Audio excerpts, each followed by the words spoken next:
Avis vascular centre మన దేశంలోనే the best varicose vein hospital.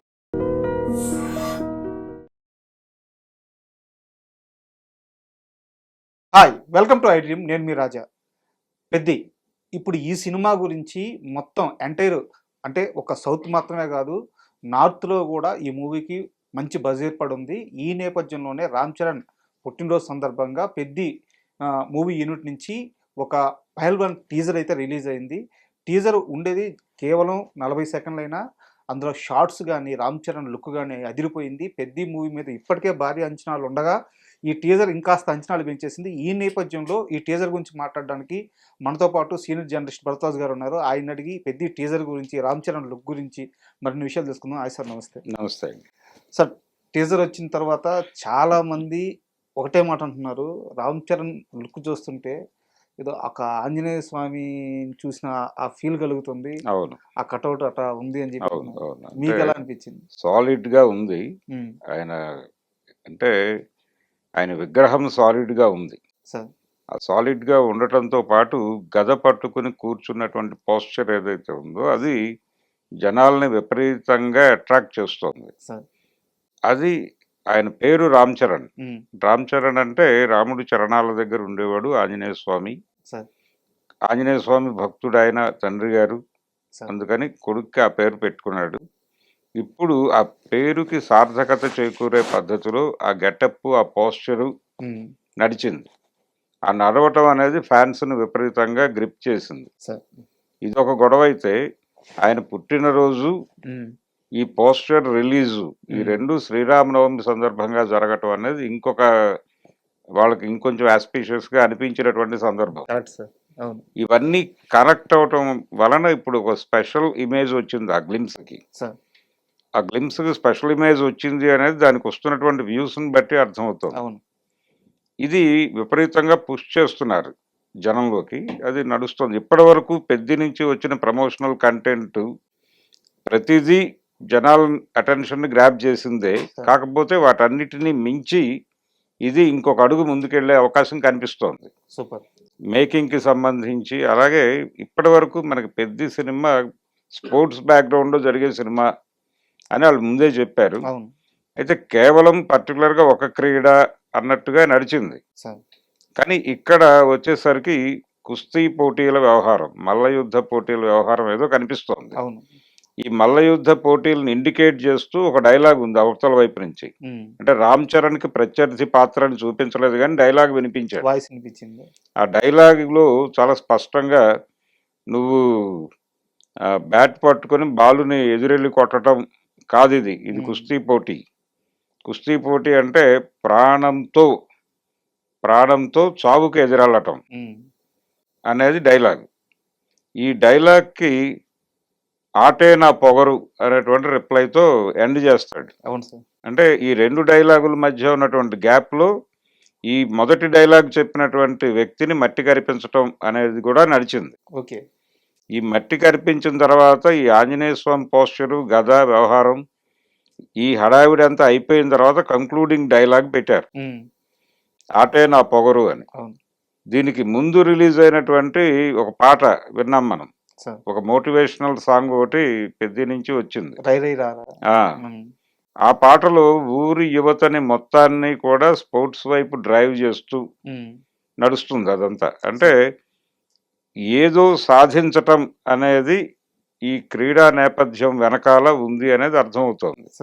ఎవరినో సాధించటం అది కేవలం ఏదో క్రికెట్టో లేకపోతే ఒకటో కాదు, టోటల్ స్పోర్ట్స్ ఏరియా. మేబీ అంటే ఢిల్లీలో కూడా షూట్ జరిగింది దీనికి సంబంధించి. ఢిల్లీలో జరిగింది, స్టేడియంలో షూట్ అన్నారు నిన్న మొన్న. ఆ స్టేడియం షూట్ సందర్భంగా ఆయన గాయపడ్డాడు అనేది కూడా విన్నాం మనం. కంటి దగ్గర ఏదో చిన్న గాయమైంది, రోప్ కట్ అయి. దానికి సంబంధించి ట్రీట్ చేసినటువంటి డాక్టర్ గారికి అభినందనలు చెప్తూ చిరంజీవి గారు ట్వీట్ చేశాడు. అయితే అది చిన్న గాయమే, ఆయన నిన్నే సెట్కి వచ్చాడు, అభిమానుల్ని కలిశాడు. అక్కడ నిన్న అభిమానుల మీటింగ్ ఒకటి నడిచింది.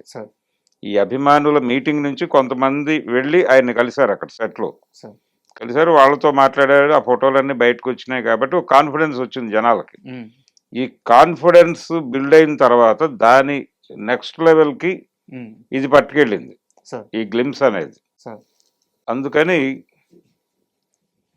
సో ఇది మనం ఈ గ్లిమ్స్ యాజ్ ఇట్ ఈజ్గా వాళ్ళ డిజైనే శ్రీరామనవమికి సందర్భంగా సార్ ఒక స్పెషల్ మూమెంట్ ఇవ్వాలి అని అనుకున్నారు. అంటే వాళ్ళకి కలిసి వచ్చింది ఇదంతా ఉమ్, సినిమాకి. వాళ్ళు 30వ తారీఖు రిలీజు, ఏప్రిల్ 30వ అవును సార్. తారీఖు రిలీజ్ దగ్గర పడుతోంది. హడావిడి క్రియేట్ చేయాలి. ఈయన పుట్టినరోజు శ్రీరామనవమి రోజు రావటం, ఈ కలయికని పూర్తి స్థాయిలో సినిమాకి పాజిటివ్గా మలుచుకోవాలి అని అనుకున్నాడు డైరెక్టర్. సూపర్. అనుకుని ప్రాపర్గా లాంచ్ చేశారు. ఇది పేలింది. సార్ నాకు ఈ టీజర్ చూసిన తర్వాత ఒక కొత్త డౌట్ వచ్చింది. మనకి ముందు వచ్చిన ప్రమోషన్ కంటెంట్ లో కనిపించిన రామ్ చరణ్ ఎవరైతే క్రికెట్ ఆడుతున్నారో అతను, ఈ రోజు మనం చూసిన రామ్ చరణ్ ఇద్దరు ఒకరేనా? ఇది డ్యూయల్ రోలా? కొంచెం డౌట్ అయితే వస్తుంది సార్.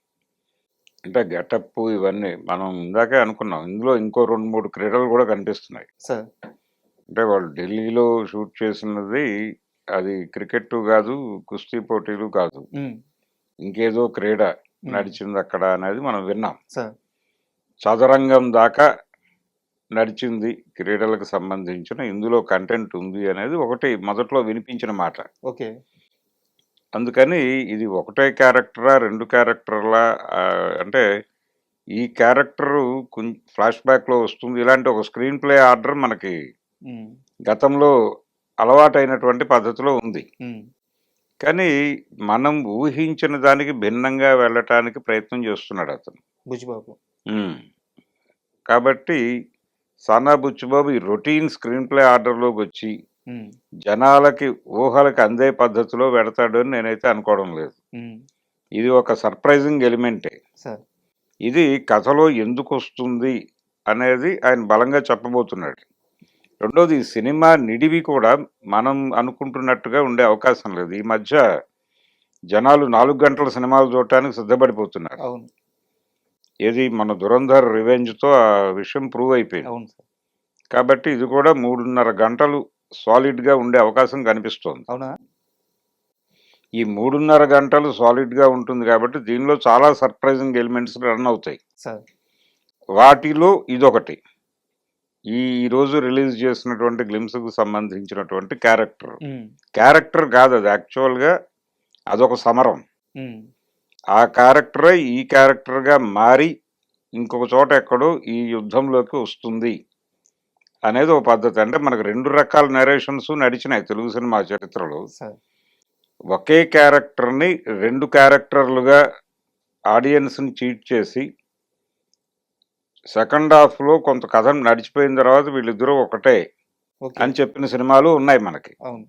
ఇప్పుడు శోభన్ బాబు గారి మానవుడు జానవుడులో 2 క్యారెక్టర్లు వేరు అనే భ్రమలో నడిపిస్తూ ఉమ్, ఈయనే రాత్రిపూట అలా వెడుతున్నాడు బయటికి అని కంక్లూడ్ చేస్తాడు. సార్ ఒకటే క్యారెక్టరు 2 కాదు అని. 2 డిఫరెంట్ ఏరియాల్లో నడుస్తాయి. ఒకటి డాక్టరు, ఒకటేమో వీధి రౌడీ. సార్ అదో పద్ధతి. అలాగే రామారావు గారి గజ దొంగ సినిమాలో కూడా ఒకటే ఇద్దరుగా నడుస్తున్నాడేమో అనిపిస్తూ ఉంటుంది. ఉమ్, ఇది సెకండ్ హాఫ్ వరకు. ఆ తర్వాత ఇద్దరు ఉన్నారు అని క్లారిటీ ఇస్తారు. ఉమ్, ఒకడే అని జనాలు అనుకుంటూ ఉంటారు, సార్ కానీ ఇద్దరు ఉన్నారని కంక్లూడ్ చేస్తారు. మానవుడు జానవుడులోనే ఇద్దరు ఉన్నారని జనాలు అనుకుంటారు, ఒక్కడని కానీ ఒక్కడని కంక్లూడ్ చేస్తాడు. ఇలా 2 వైపులా సక్సెస్ కొట్టిన స్క్రీన్ ప్లే ఆర్డర్లు ఉన్నాయి మనకి, కథలు ఉన్నాయి. ఈయన ఏ మార్గాన్ని ఎంచుకున్నాడు అనేది ఒకటి మీరు అడిగిన ప్రశ్నకి సార్. నేను అనుకోవటం ఈ 2 అయ్యుండే అవకాశం లేదు. ఉమ్, ఈ భ్రమలు కల్పించడం అనేది అంటే జనాలు ఇలా ఆలోచించాలి అనేది కూడా ఒక వ్యూహం ఉంటుంది. అలా జనం మాట్లాడుకుంటూ ఉండగా ఇంకేదో జరుగుతుంది తెర మీద. సార్ సో ఆ 3వ మార్గాన్ని ఎంచుకుని ఉంటాడు బుచ్చిబాబు అని నేను అనుకుంటున్నా. సినిమా మీద చాలా కేంద్రీకరణ ఉంది వీళ్ళకి. అయితే స్పోర్ట్స్ బ్యాక్డ్రాప్ అనగానే స్పోర్ట్స్ మాఫియా ఏవైనా ఇన్వాల్వ్ అయిందా, దాని తాలూకా కంటెంట్ ఏదైనా ఉమ్, ఈ సినిమా కోసం వాడారా? ఇప్పటి వరకు మనకి స్పోర్ట్స్ సినిమా అనగానే ఒకే నేరేటివ్ ఉంది. అంటే ఎవరో ఒక బలహీన వర్గాలకు చెందినటువంటి వ్యక్తి వాడు ఒక అచీవర్గా మారాలి అనుకున్నప్పుడు వాడికి మధ్యలో ఉండే సాధక బాధకాలు, ఒక అద్భుతమైన గురువు దొరకటం, ఉమ్, ఆ గురువు వీడిని మలచటం, అంతర్జాతీయ స్థాయిలో వీడు సక్సెస్ అవ్వడం. సక్సెస్ అవటం ఈ పద్ధతిలోనే మనం కథలు చూస్తూ వచ్చాం. సార్ ఏది అశ్వని దగ్గర నుంచి మొదలు పెడితే భద్రాచలం గాని భద్రాచలం ఇవన్నీ అదే ఇవన్నీ కూడా. లైన్ లో నడుస్తాయి. అవును. కానీ ఇది ఆ లైన్ కూడా అనిపించట్లేదు. ఆ లైన్ ఏమో అనిపించే ఛాయలు కూడా ఉన్నాయి. కానీ అది కూడా కాదు అది కూడా అయి ఉండే అవకాశం కనిపించట్లేదు. సార్. అంటే దీనిలో రకరకాల అంశాలని మిళితం చేసి ఉమ్, ఒక క్లాస్ వారు, ఒక కాస్ట్ వారు, ఉమ్, వీటన్నిటినీ కలిపి ఉమ్, ఒక ఉన్నత వర్గాలని లేకపోతే అగ్రకులాల ఆధిపత్యాన్ని దెబ్బ కొట్టడం కోసం ఉమ్, ఊరి యువతని మొత్తం ఒక్కటి చేయటం అనేది కూడా ఒక ఎలిమెంట్ గా నడుస్తుంది అని అనిపిస్తోంది. సార్. ఈ క్రమంలోనే స్పోర్ట్స్ మాఫియా ఇన్వాల్వ్మెంట్, ఉమ్, ఉమ్, వాళ్ళు ఎలాంటి అంటే ఎవరినైనా వాడేసుకునే ప్రయత్నం చేస్తారు. Correct correct. అవును. ఈ వాడకాలకు సంబంధించి జరుగుతున్నటువంటి దారుణాలు, క్రీడాకారుల జీవితాల్లో వస్తున్న మార్పులు, వీటిని అడ్రస్ చేయడానికి ఒక బిగ్గర్ రేంజ్కి ఆ క్యారెక్టర్ వెళ్ళిపోయే అవకాశం కూడా కనిపిస్తోంది. సో అంటే స్పాన్ అనేది చాలా వైడ్ గా ఉండబోతుంది. వైడ్గానే ఉండబోతోంది అనేది మనకి ఇప్పటివరకు వాళ్ళు బయటకు వదిలిన ప్రమోషనల్ కంటెంట్ నుంచి అర్థమవుతోంది. సార్ కాబట్టి ఇది 3.5 గంటల సినిమా అయ్యే అవకాశం ఉందని చెప్తున్నాను.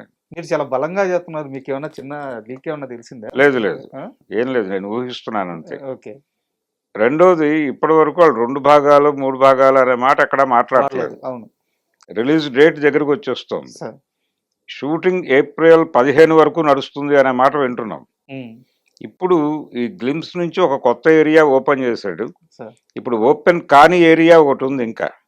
దీనికి సంబంధించి సుకుమార్ కానీ ఆయన టీం డైరెక్టర్స్, అంటే ఆయనతో ట్రావెల్ అయ్యి తర్వాత డైరెక్షన్లోకి వచ్చినటువంటి మెగాఫోన్ పట్టుకున్న వాళ్ళు కూడా ఉమ్, ఐటెం సాంగ్స్కి ఒక స్పెషల్ స్టేటస్ ఇస్తూ వస్తున్నారు. సార్.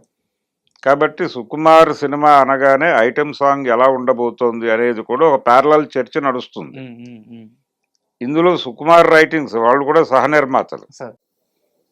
అందులో రామ్ చరణ్, ఆయన చేయబోయే తర్వాత సినిమా హీరో ఈయనే. అవును.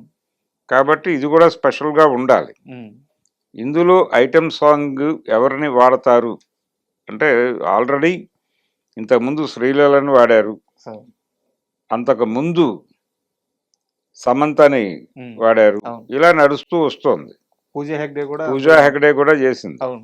రంగస్థలం. ఈ ప్రయాణంలో ఇప్పుడు ఎవరు, వాట్ నెక్స్ట్ అనేది ఒక ప్రశ్న సో ఉంది. ఇది కూడా ఒక సర్ప్రైజింగ్ ప్యాకేజ్ ఉందంటారు. ఇది ఉంది నెక్స్ట్. నెక్స్ట్. అయితే నేనేమనుకుంటున్నానంటే ఇది ఇది పాన్ ఇండియా సినిమా అంటున్నారు. ఆయనకు గ్లోబల్ స్టార్ సార్. ఇమేజ్ ఉంది. ఆయనకు ఆల్రెడీ ప్రపంచ మార్కెట్లోకి ఎంట్రీ ఇచ్చున్నాడు అవును RRRతో. సార్. ఆ అడ్వాంటేజ్ తీసుకుని ఈ సినిమాని అంటే ఇతర భాషల్లోకి, ఇప్పుడు రాజమౌళి చేస్తున్న ప్రయోగం అదే 120 నుంచి 160 భాషలు అంటున్నారు. ఉమ్, ఉమ్, అంటే ఫ్రాన్స్లో ఫ్రెంచ్లో రిలీజ్ అవుతుంది ఆ సినిమా, సార్. స్పెయిన్లో స్పానిష్లో రిలీజ్ అవుతుంది. సార్. అలాంటి మోటివేషన్ ఏదో ఓ ప్రోగ్రామ్ నడుస్తుంది, ఆలోచన ఉమ్, వారణాసికి. వారణాసికి. అలాంటి ఆలోచన వీళ్ళు కూడా ఏమైనా చేస్తున్నారా? ఈయన అంటే ఈ ముఖం తెలుసు అక్కడ, ఉమ్, రామ్ చరణ్ అనే ముఖం తెలుసు అనే అడ్వాంటేజ్ పట్టుకుని ఉమ్, కొత్త మార్కెట్లు ఓపెన్ చేసుకుంటూ వెళ్ళటమే. సార్. ఆ ప్రయోగం చేస్తున్నారు అనడానికి సాలిడ్ ఇన్ఫర్మేషన్ ఏం లేదు ఇప్పటిదాకా. ఉమ్, కాబట్టి ఇది పాన్ ఇండియా లెవెల్లోనే ఆలోచిస్తున్నారు అనుకుంటే, అలా గనక కన్ఫైన్ అయితే ఈ కంటెంట్కి సంబంధించి ఈ 4 ప్రధాన భాషలు ఉన్నాయి. అంటే తెలుగు, తమిళ్, మలయాళం, దాంతోపాటు హిందీ. ఉంది. ఈ లాంగ్వేజెస్ నుంచి 4 హీరోయిన్లను తీసుకుని ఉమ్, ఆ ఐటెం సాంగ్ ప్యాక్ చేసినా ఆశ్చర్యం లేదు. ఓకే. మేము మార్కెట్ని గ్రాప్ చేయటమే మా ప్రోగ్రామ్ కాబట్టి మేము ఈ తరహాలో వెళ్ళబోతున్నాం ఉమ్, అని ఆయన రేపు పొద్దున్న సర్ప్రైజ్ చేయవచ్చు. మీకు ఏదో చిన్న ఇన్ఫర్మేషన్ వచ్చినట్టు ఉంది. లేదు లేదు లేదు, మామూలుగా చెప్తున్నాను ఊహించి. ఆ, సో ఇలాంటి ప్రమాదం కూడా ఒకటి ఉండే అవకాశం ఉంది. సార్. ఇప్పటి వరకు బయటకు వచ్చేది అంటే వాళ్ళు నెక్స్ట్ షూట్కి వెళ్ళబోయేది అదే. ఉమ్, ఈ యాక్షన్ ఎపిసోడ్ ఏదో నడుస్తుంది, సార్. ఇది అయిపోయిన తక్షణం వాళ్ళు వెళ్ళేది సాంగ్ టేకింగ్కి. సార్. అది అయిపోతే జాన్వీ కపూర్కి ఈయనకి మధ్యలో ఏవో కొన్ని సీన్స్ బ్యాలెన్స్ ఉన్నాయంటున్నారు. ఉమ్, ఉమ్, ఉమ్, అది వాళ్ళిద్దరు సోలో షార్ట్స్ ఏవో అవి కంప్లీట్ చేసేస్తే సినిమా అయిపోతుంది. సార్. రెండోది, చాలామంది ఏమనుకుంటున్నారంటే సినిమా మేకింగ్ అయిపోయిన తర్వాత ఈ హార్డ్ డిస్క్లు పంపించి ఉమ్, విఎఫ్ఎక్స్ ఆ వ్యవహారాలన్నీ తర్వాత జరుగుతాయి అనుకుంటున్నారు. ఇప్పుడు ఆ పరిస్థితి లేదు. సార్. ఇప్పుడు ప్రతిదీ ప్యారలల్ గానే జరుగుతోంది. అవును. సేమ్ డే అంటే విజువల్ ఎఫెక్ట్స్ టీమ్ కూడా షూటింగ్ స్పాట్లో వాళ్ళు కూడా క్యారీ అవుతున్నారు. వాళ్ళకి కావాల్సిన లొకేషన్స్ మార్క్ చేసుకుని, అంటే ఎక్కడ వాళ్ళు ఎంటర్ కావాల్సి వస్తుందో వాళ్ళు సెట్లోనే మార్క్ చేసుకుంటున్నారు. అవుట్డోర్ లొకేషన్స్లో కూడా వాళ్ళు మార్క్ చేసుకుంటున్నారు. ప్యారలల్ వర్క్గా వెళ్ళిపోతుంది. అయిపోతుంది. ఈ రోజు షూట్ ఈ రోజు వాళ్ళ పని వాళ్ళు చేసేసుకుంటున్నారు. ఎడిటింగ్ అయిపోయిన మరుక్షణం కంటెంట్ పట్టుకెళ్ళిపోయి వాళ్ళు కొట్టేస్తున్నారు. పోస్ట్ ప్రొడక్షన్ అంటూ సపరేట్ గా ఒక టైం లూప్ పెట్టుకొని అంత అవసరం లేదు, ఇప్పుడు అన్ని ప్యారలల్ గా నడిచిపోతున్నాయి. అందుకని చాలా మంది ఏమనుకుంటున్నారంటే ఇది రిలీజ్ డేట్ వీళ్ళు 30 అని చెప్తున్నారు, ఏప్రిల్ 30 అని అనౌన్స్ చేశారు, 15 వరకు షూటింగ్ జరుగుతుంది అంటున్నారు. అవుతుందా అవదా అనేది ఒక గొడవ ఉంది. కానీ ఈ రోజు వీళ్ళు ఈ గ్లిమ్స్ లో కూడా మరొకసారి నిర్ధారించారు, అవును సార్, ఏప్రిల్ 30 మేము వస్తున్నాము అని. అయితే ఈ ప్రమోషనల్ వర్క్ ఒకటే కీలకం దీనిలో. మేకింగ్ కి సంబంధించిన కన్ఫ్యూజన్స్ ఏమీ లేవు ఎవరికి. ప్రమోషన్ కి సంబంధించి మాత్రమే ఉంది. అంటే ప్రతి లాంగ్వేజ్లోనూ ఈ సినిమాని పరిచయం చేసుకుంటూ వెళ్ళాలి. ఏ లాంగ్వేజ్కి వెళుతున్నారో ప్రతి చోట కూడా సోషల్ మీడియా దగ్గర నుంచి మెయిన్ స్ట్రీమ్ మీడియా వరకు వీళ్ళు ఈ సినిమా గురించిన చర్చలు జరుపుతూ ఉండాలి నిరంతరం. అలా నడపటం ద్వారా మాత్రమే సినిమా ఆ లాంగ్వేజెస్లో పుష్ అవుతుంది. ఆ ఏర్పాట్లు ఏం చేస్తున్నారు, దానికి తగిన టైం తీసుకున్నారా అనేది ఒక్కటే తప్ప మిగిలినది ఏది కన్ఫ్యూజన్ లేదు పెద్దకి సంబంధించి. సార్ నాకు ఈ మొత్తం టీజర్ చూసిన తర్వాత అంటే ఒక చిన్న డౌట్ అని కూడా కాదు, కానీ రామ్ చరణ్ గారి డెడికేషన్ గురించి మాట్లాడాలనిపిస్తుంది సార్. ఎందుకంటే ఆ బాడీ ట్రాన్స్ఫర్మేషన్ కానీ, అవును, అంటే ఆయన ఒక మెగాస్టార్ కొడుకు, సూపర్ స్టార్ డమ్, అంటే కొత్తగా ఈ రోజు ఏం ప్రూవ్ చేసుకోవాల్సిన అవసరం లేదు. ఆయన చూడని హిట్ లేదు, ఆయన చూడని సక్సెస్ లేదు, పెద్ద మార్కెట్, బట్ స్టిల్ ఆ మేక్ ఓవర్ చూస్తే, ఆ ట్రాన్స్ఫర్మేషన్ చూస్తే ఒక రకమైన ఫస్ట్ ఆ షార్ట్ చూడగానే గూస్ బంప్స్ వచ్చినాయి సార్. వారసత్వం కోసం, అంటే వారసత్వం చాలా మందికి భారం కూడా అవుతుంది, దాన్ని నిలబెట్టుకోవడం కోసం, మెగాస్టార్ పేరు నిలబెట్టడం కోసం ఆయన పడుతున్న కష్టం, ఇంతమంది అభిమానులు కాపాడుకోవడానికి ఆయన పడుతున్న కష్టం. సో ఒక్కసారి మెగా పవర్ స్టార్గా, గ్లోబల్ స్టార్గా రామ్ చరణ్ ఆ డెడికేషన్ చూస్తే మీకు ఏమనిపిస్తుంది ఒక సీనియర్ జర్నలిస్ట్? అంటే ఇప్పుడు ఏదైనా సరే ఆయన ఎంట్రీ పాస్ మాత్రమే సార్. నెపోటిజం అనేది ఒక ఎంట్రీ పాస్ లాంటిది. ఎంటర్ అయిన తర్వాత ఎవరి యుద్ధం వాళ్ళు చేసుకోవాల్సిందే. కరెక్ట్. ప్రస్తుతం ఉన్నటువంటి పోటీ సినిమా రంగంలో అన్ని విధాల కంటెంట్ పరంగానూ పోటీ ఉంది. అలాగే హీరోలు వాళ్ళ ఎలివేషన్స్కి సంబంధించి, అలాగే వాళ్ళ నటనకి సంబంధించి విపరీతమైన పోటీ ఉంది. ఎలా తెర మీద తన్ని తాను ప్రమోట్ చేసుకుంటున్నాడు, ప్రొజెక్ట్ చేసుకుంటున్నాడు, ఇవన్నీ గమనిస్తుంది ప్రపంచం. అందుకని వాళ్ళు చాలా కాన్షియస్గా ఉంటున్నారు. గతంలో కంటే ఎక్కువ శ్రమ తీసుకుంటున్నారు. ఈ ఎక్కువ శ్రమ తీసుకోవటం అనేది అనివార్యమైంది, ఎందుకంటే ప్రేక్షకుల ఆలోచన స్థాయి పెరిగింది. ఆ పెరిగిన ఆలోచన స్థాయిని అందుకోవటం కోసం పడుతున్న తిప్పలవి. అందుకని ఆయనకి ఇక్కడ తన తండ్రి తాలూకా ఇమేజ్ని, లేకపోతే ఆయన పరువు నిలబెట్టాలి, ఇవన్నీ ఓకే, ఇవన్నీ కాదు.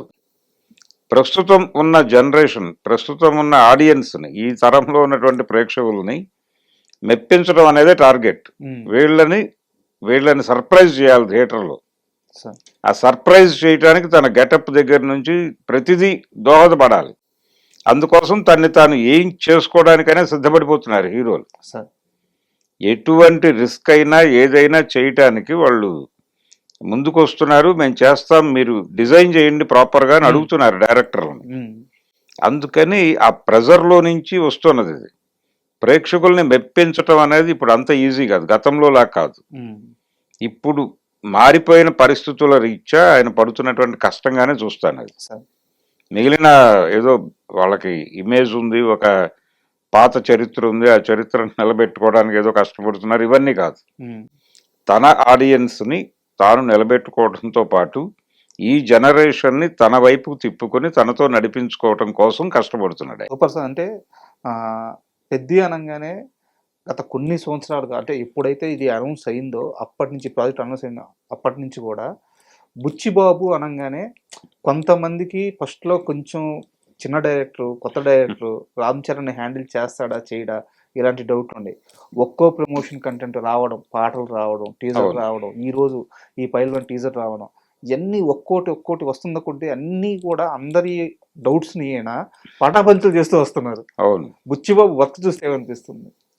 అంటే తను చాలా బిగ్ స్కేల్లోనే ఆలోచించాడు ఈ సినిమాని. ఉమ్, ఆలోచించాడు, కొత్త ఏరియాలో కథను నడపాలనుకుంటున్నాడు. ఉమ్, దాన్ని ప్రాపర్గా ఎగ్జిక్యూట్ చేయడానికి ఎంత కష్టపడాలో అంత కష్టపడుతున్నాడు. అయితే ఇతని ఆలోచన విధానము, ఇతను ఏ స్కేల్లో పెడుతున్నాడు, దీన్ని హీరో కన్విన్స్ అయ్యాడు.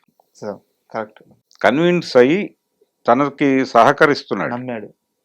ఆ సహకరించడం అనేది జరగటం వల్లనే మనం ఈ రోజున ఇవన్నీ చూస్తున్నాం. సార్ ప్రతిదీ ఇప్పుడు మొన్న వచ్చినటువంటి పాటలో ఇంతకు ముందు ఆయన బ్యాట్ పట్టుకున్న పద్ధతి చాలా వైరల్ అయింది. ఉమ్, ఏది చికిరి పాటకు సంబంధించి. సార్ ఆ తర్వాత మొన్న వచ్చినటువంటి ఆ మోటివేషనల్ సాంగ్ లో బ్యాట్ పట్టుకున్న పద్ధతి ఇంకొక డిఫరెంట్ వేలో ఉంది. అవును.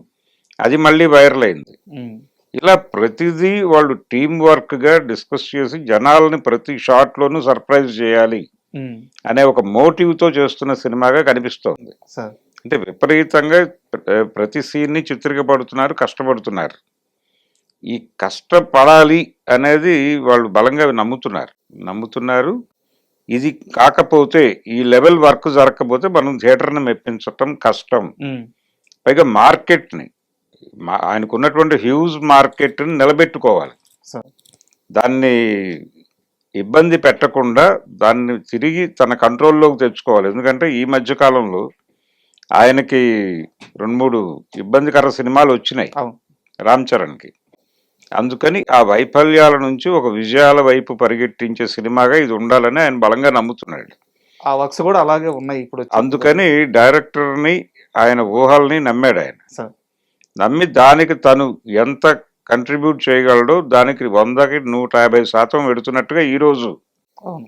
గ్లిమ్స్ చూస్తే అర్థమైంది. సార్ సో ఈ కాంబినేషన్ ఏదో ఒక బిగ్ బ్లాస్ట్ అవ్వబోతోంది అనేది ఇప్పటి వరకు ఉన్నటువంటి ఇంప్రెషన్ కంటే కూడా ఇంకొంచెం హ్యూజ్ ఇంప్రెషన్ కలిగించింది ఈరోజు ఈ గ్లిమ్స్. గ్లిమ్స్ అయితే. సార్ అండ్ ఈ టీజర్ చూసిన తర్వాత ఇంకొక చిన్న డౌట్ ఏంటంటే, ఇప్పుడు మనం రామ్ చరణ్ ఏ లుక్లో అయితే చూసామో అది మన కోడి రామ్మూర్తి గారి రెఫరెన్స్తో తీసుకున్న క్యారెక్టర్ అని చెప్పేసి అంటున్నారు. మీకు ఏమన్నా అలా అనిపించింది? అంటే కోడి రామ్మూర్తి క్యారెక్టర్కి సంబంధించి లేదు, ఆయన జీవితానికి సంబంధించిన విషయాలైతే ఈ మధ్యకాలంలో విపరీతంగా పరిశోధన జరిపిన విషయం నాకు తెలుసు. సార్ అంటే చాలా మందిని సంప్రదించారు ఉమ్, కోడి రామ్మూర్తి గారికి సంబంధించి ఆయన జీవితంలో జరిగిన సంఘటనలు, లేకపోతే వచ్చిన లిటరేచరు, ఉమ్, అలాంటివి ఏవైనా ఉంటే ఎక్కడైనా దొరుకుతాయి అనిపిస్తే ఉమ్, చెప్పండి, మేము వెళ్ళి ఏదో పద్ధతిలో దాన్ని స్టడీ చేస్తామని ఉమ్, సినిమా ఇండస్ట్రీ నుంచి ఒక సెర్చ్ అయితే జరిగింది. ఓకే అది మేబీ ఈ సినిమా కోసం అయి ఉండే అవకాశం కూడా ఉంది. ఓకే.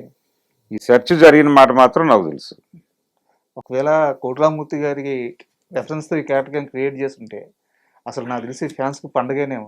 ఎందుకంటే ఆయన అంత బలవంతుడు, కలియుగ అవును. భీముడు అంటారు ఆయన. అవును, కలియుగ భీముడే. ఆ, ఈ కలియుగ భీముడి పోస్చర్ కనిపించింది మనకి.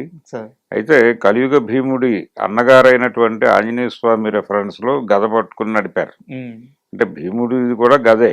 సార్ అంచేత 2 రెఫరెన్స్లు దాన్ని తీసుకోవచ్చు. సార్ ఈ 2 క్యారెక్టర్ల రెఫరెన్స్ లో నుంచి క్యారెక్టర్ని ఇప్పుడు కనిపించిన ఉమ్, ఉమ్, గ్లిమ్స్ లో ఆయన పోస్చర్ అలా అర్థం చేసుకోవడానికి ఛాన్స్ అయితే ఉంది. సార్ కానీ ఏది కూడా వాళ్ళు ఓపెన్ గా చెప్పడం లేదు. కరెక్ట్. అవును. ప్రజలు ఏ లెవెల్కి ఊహించుకోగలిగితే ఆ లెవెల్కి ఊహించుకొని ఉమ్, అలా ఊహలు రేపే పద్ధతిలోనే వాళ్ళ గ్లిమ్స్లు కానీ, లేకపోతే వాళ్ళు బయటకు వదులుతున్నటువంటి ప్రతి ప్రమోషనల్ కంటెంట్ కూడా ఉమ్, ప్రజలు రకరకాలుగా ఊహించుకోవడానికి అవకాశం కల్పించేవిగానే ఉన్నాయి సార్ ప్రతిదీ.